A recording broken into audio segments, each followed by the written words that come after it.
So Ubiquiti offers a wide range of products.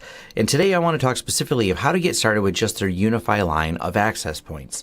They are very fast, they're very cost effective, and the performance on them is just the overall usage of them. Absolutely amazing. We are thrilled with them. That's why we've done some reviews, and we've deployed a lot of them for clients and assisted other IT companies even with projects setting these up.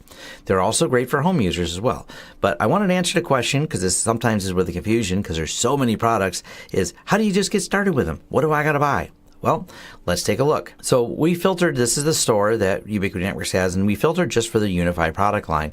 But the reason we're focusing on UniFi is the UniFi software runs all the UniFi products. They have software to run the Edge series of projects. They have other software to run some of the UFiber, AirFiber, and everything else. So this is just for the UniFi and their access point system.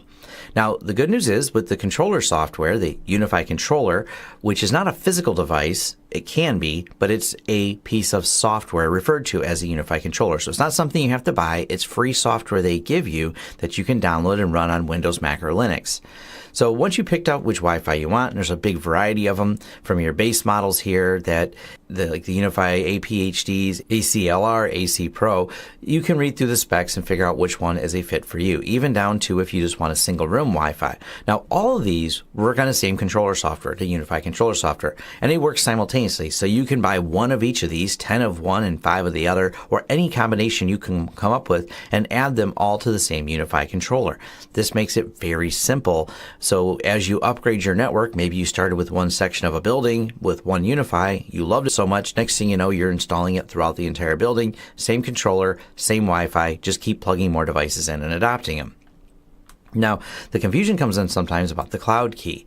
Now, you do not need a cloud key. The cloud key is an option if you want to run the UniFi software on that, as opposed to running it on your own computer. So instead of dedicating a computer, which doesn't have to be dedicated for that purpose, but using a computer and leaving that software running all the time on there, you can use the cloud key instead. For a lot of small businesses that have a basic Windows server set up, we frequently will just load it on there instead of loading on a cloud key. Now, if the UniFi controller software is turned off, the access points continue to work. This is a distinction. A lot of people think that the controller software has to run persistently.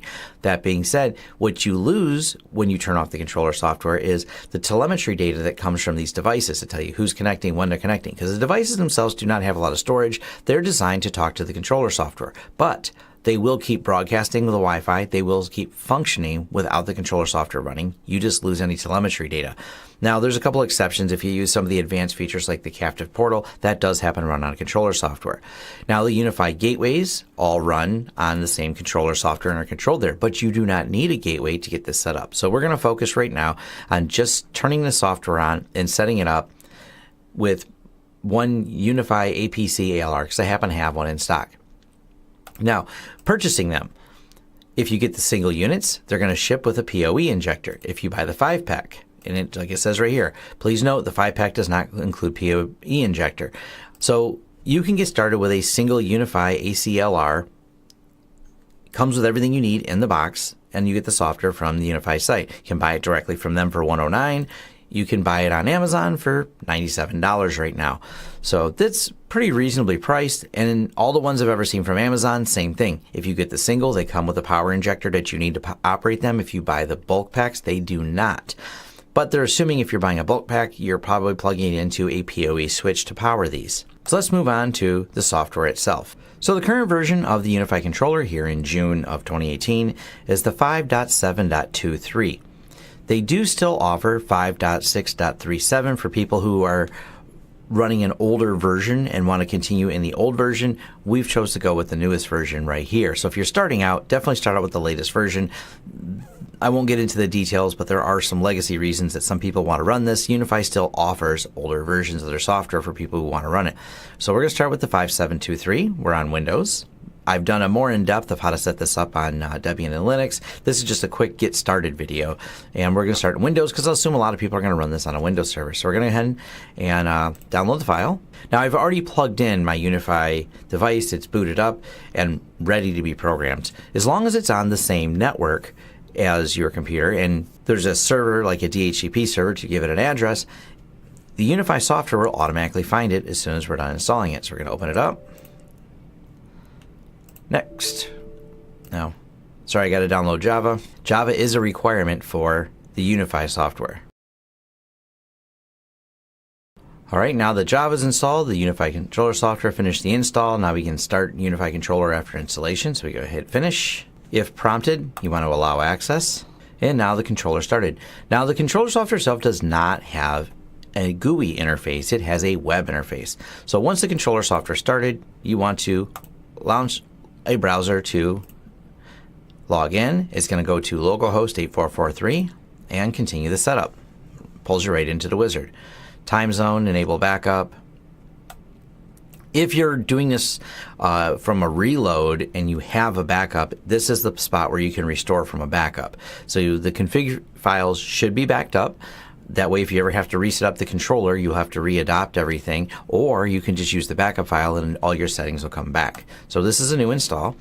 At the same time, it found our UniFi. So we're going to go ahead right here, configure the devices, and it doesn't have any other name than the UniFi AP ASLR and IP address here. So we're going to go ahead and next. What do I want to call my Wi-Fi? YouTube. I spell YouTube right. Demo. 1, 2, 3, 4, 5, 6, 7, 8. In my ultra less than secure password. Admin name, Tom. I put a so-so password in there, and I think it won't let me. Nope. Does require a better password. If you have a so-so password, it will not let you pass. Now, this is device authentication. You don't really have to worry about this, but this is so you can log into the devices directly. It'll auto-create a password, a higher entropy one here. You can view this later, or you can change this to something custom if you want to. So for now, for the most part for getting set up, you can just leave that.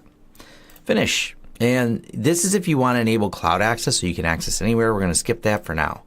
I don't want to set it up with a cloud account because this is just a demo. Tom, and then we put the password in. And that's it. We are set up with UniFi. It's up and running. Now I've done more in-depth review of the software, but there's the device. Here's all the tools. It's provisioning it right now and setting it up. We'll actually call it Demo UniFi and hit save. Now the settings, just real quick, you go down here to settings at the bottom. We're going to go to wireless networks, and this is where you set up the wireless network. So here's that one we set up in the wizard, and we called it YouTube Demo, and we gave it the fancy password of 1234567 But this is all you have to do to get started with UniFi. Now, if you wanted to change these networks, you can change them, or you can create new wireless networks. You're allowed up to 4 networks on a single device. So this also is the way, what makes the UniFi work so well is by changing the network settings here, you don't change them at the device level. You can, that's an advanced feature, but it's now provisioning all those settings. And if we add more UniFi devices to this, it will push it out to all of them at once. Kind of their namesake being UniFi is it creates a unified network. But this is all you really need to get started. It's provisioning. If I shut the controller software down, once it's done provisioning and pushing the settings, that's what it says right here, it will stay working and continue with those networks. I just can't make any changes to the networks until I started the controller software up. So if you're running this like as a home user, absolutely no cloud key needed. Just grab the controller software, load it on your laptop, set up the UniFi device, provision the network you want, turn off the controller software. It'll keep working perfectly fine. This is all you need to do to get your UniFi started, you get going, and what you need to buy. Just pick any UniFi device, and I will warn you, once you buy one device, you'll go, I could also use Wi-Fi in this room, in that room, and next thing you know, you have all the devices.